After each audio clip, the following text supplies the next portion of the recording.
Xin chào tất cả mọi người, mình Linh ơi. Hôm nay mình sẽ hướng dẫn cho tất cả mọi người system giao diện Ubuntu. Chúng ta sẽ thay đổi cái giao diện của Ubuntu cho nhìn mới lạ hơn, nhìn cho ngầu hơn một tí chẳng hạn. Đó. Và để custom giao diện Ubuntu thì chúng ta sẽ phải có một cái công cụ để custom giao diện. Chúng ta sẽ có công cụ trong Ubuntu là Gnometweaks. Chúng ta có thể cài đặt cái công cụ này bằng cách bật terminal. Chúng ta sẽ bật terminal bằng cách Ctrl Alt cộng T. Chúng ta sẽ gõ là sudo apt-get install gnome-tweaks.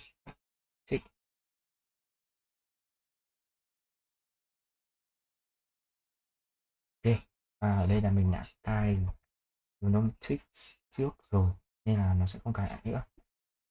Và chúng ta sẽ có ở đây là Gnometweaks. Chúng ta sẽ có ở đây Gnometweaks, có general. Chúng ta sẽ thay đổi được animation, cái chuyển động. Chúng ta có appearance là cái giao diện chúng ta sẽ custom đây. Nó có rất nhiều giao diện mặc định. Đó.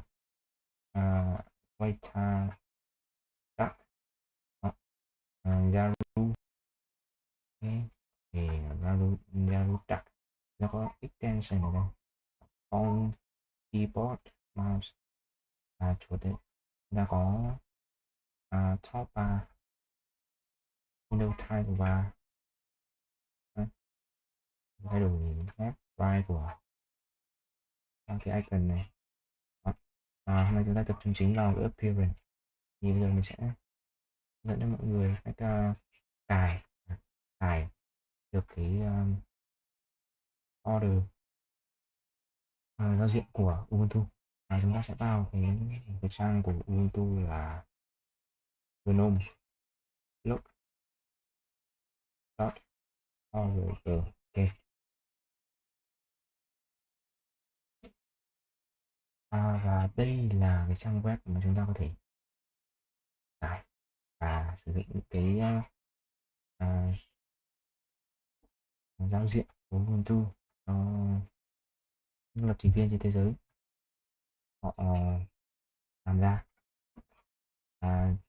Muốn custom giao diện thì chúng ta sẽ vào phần đây, GTK3 theme. Thì ở đây chúng ta sẽ có một là tên của giao diện này. Chúng ta sẽ có cái phần đánh giá này. Thì chúng ta sẽ xem phần đánh giá nào cao nhất thì chứng tỏ là cái giao diện đấy sẽ là đáng tin cậy. Và để xem cái phần đánh giá cao nhất thì chúng ta sẽ vào cái tab rating ở đây. Đó. Chúng ta sẽ nhìn từ trên xuống dưới sẽ có 9,4 này, top gnome theme 9,3, 9,3. Tìm một cái tên ở đây là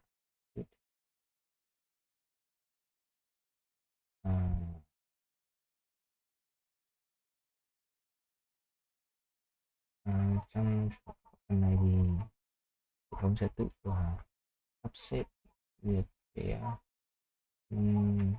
điểm đánh giá từ cao xuống thấp của chúng ta.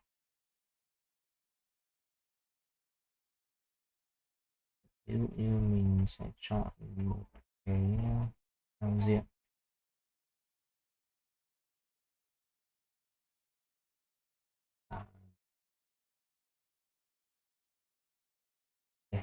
nó sẽ thử trải nghiệm giao diện Chrome OS này. Nó sẽ vào phần này và ở trong phần này thì chúng ta có ở đây thì chúng ta sẽ nhìn được đây có cái hình ảnh. Chúng ta xem trước về cái này. Lên ok, dark này, light. Ok, chúng ta sẽ thử trải nghiệm cái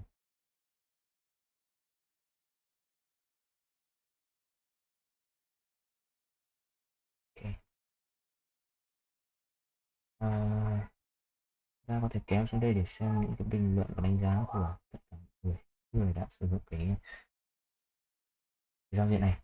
Bây giờ chúng ta sẽ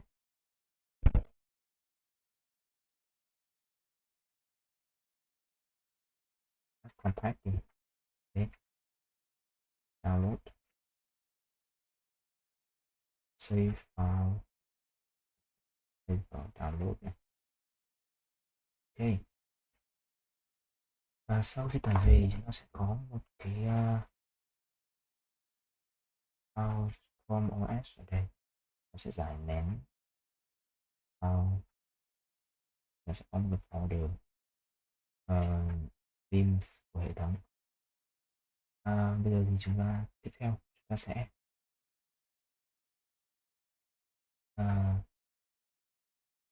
move cái file này vào hệ thống theme của chúng ta. Terminal,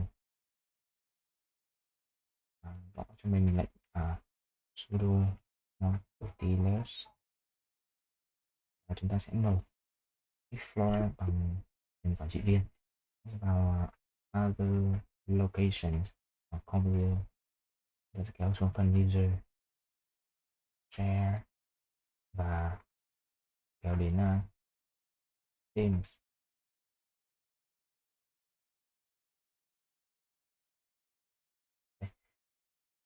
Như chúng ta thấy ở đây thì có một số cái giao diện mặc định của Ubuntu.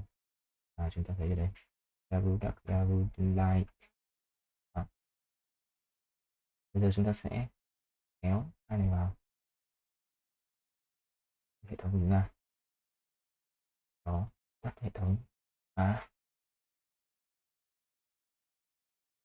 chúng ta sẽ khởi động lại tweak.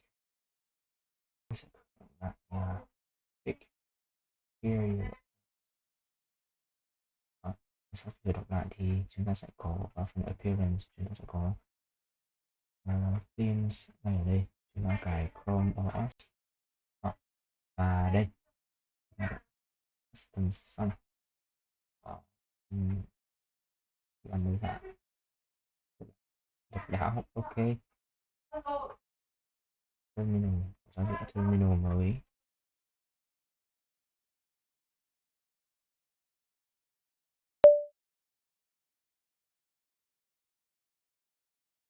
Ok, rất là đẹp.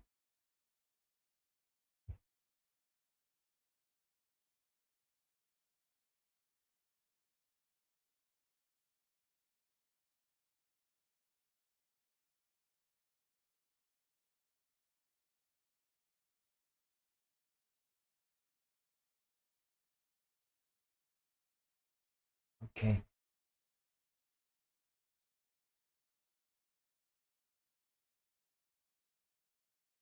và video của mình đến đây là kết thúc, và cảm ơn tất cả mọi người đã xem clip của mình. Tất cả mọi người sẽ thành công.